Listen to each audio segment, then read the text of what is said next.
The rain had been falling all day, thick, cold sheets that turned the narrow streets of Hollow Creek into rivers of shadow. A small toy shop stood at the corner of the main road, its windows fogged from the damp air. Inside, the shelves were lined with porcelain dolls, every one of them too lifelike, too perfect. Their eyes seemed to follow anyone who entered. That night, Lena, a 24-year-old antique collector, stopped outside the shop. She had just moved to the town after inheriting an old cottage from her late grandmother. She wasn't planning to buy anything, but the sign on the shop window caught her attention. "Everything has a soul. Find the one that speaks to you." She pushed open the creaky door. The air inside smelled of dust and something faintly metallic. Behind the counter sat an old man with cloudy eyes and hands that trembled slightly as he stitched a doll's arm. "Evening," Lena said softly. "You're open late." The man looked up. "Time doesn't matter here, dear." "They don't sleep anyway." She frowned. "They?" He gestured toward the rows of dolls. "They whisper when the moon's high." Some louder than others, Lena laughed uneasily, assuming he was joking. Her eyes fell on a doll sitting alone in a glass case near the back. A small girl in a white lace dress, her dark hair tangled, her mouth painted in a soft, almost human smile. "How much for that one?" The man's expression changed. "That one isn't for sale."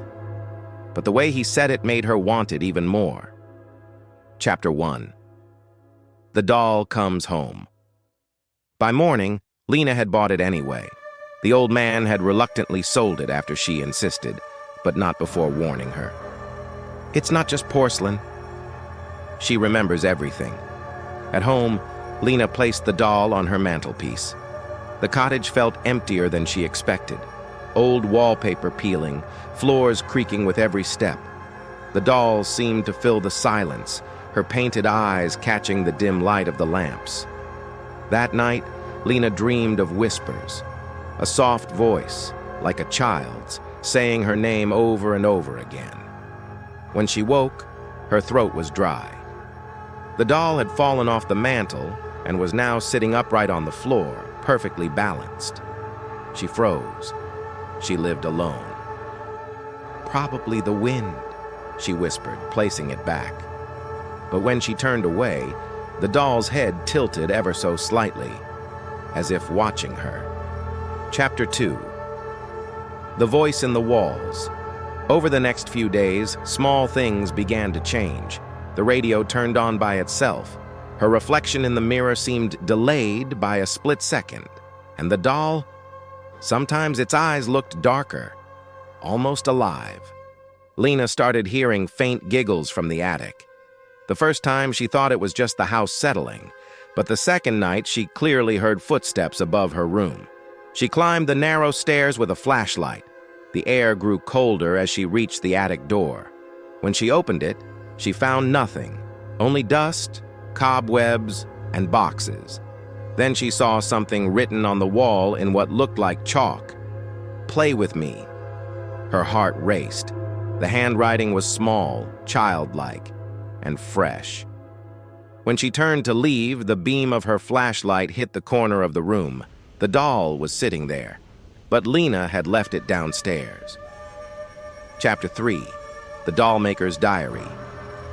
Terrified, Lena called the old toy shop the next morning, but no one answered. When she went there, the shop was empty, dust-covered, closed for years. In the back of the counter, she found a dusty leather book, The Dollmaker's Diary. The first entry was dated 1932. "They come to me, the souls no one wants, the children that cry in their graves. I give them shape, I give them eyes, I give them a home." Page after page described the same ritual, the process of binding a soul to a doll using blood and porcelain dust.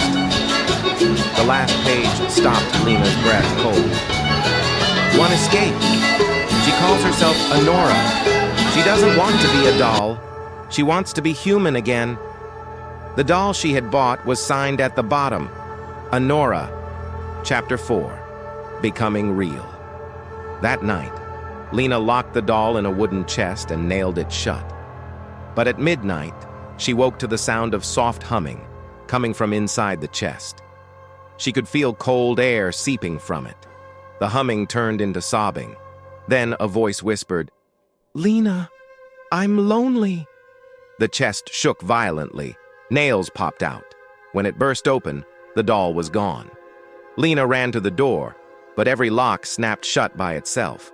Something small and pale was standing in the hallway, a child-shaped shadow. Its voice was trembling, broken, almost pleading. "I don't want to be porcelain anymore. I want your skin." The lights flickered, and the thing rushed toward her.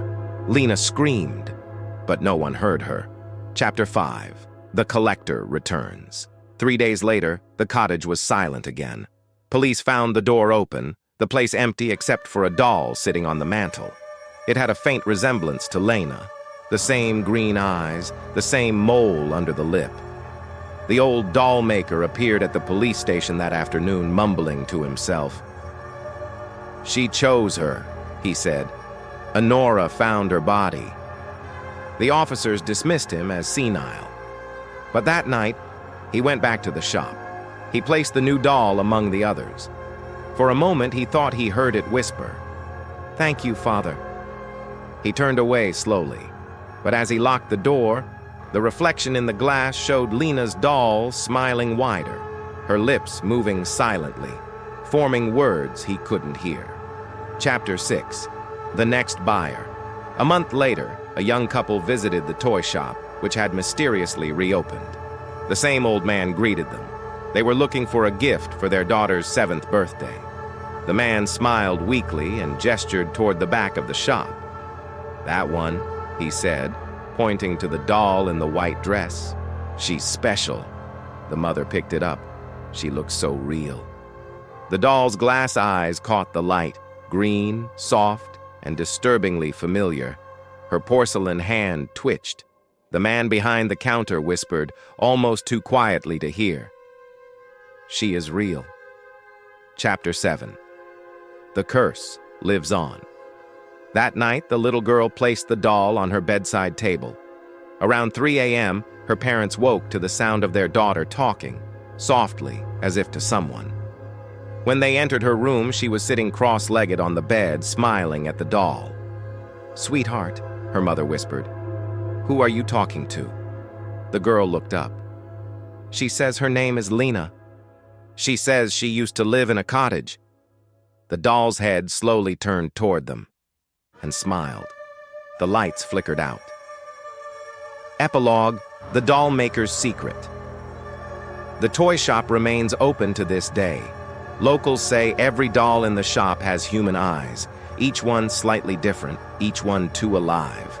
And sometimes, when the rain falls hard enough, you can hear faint knocking from inside the glass cases, a whispering chorus of tiny voices. Play with us.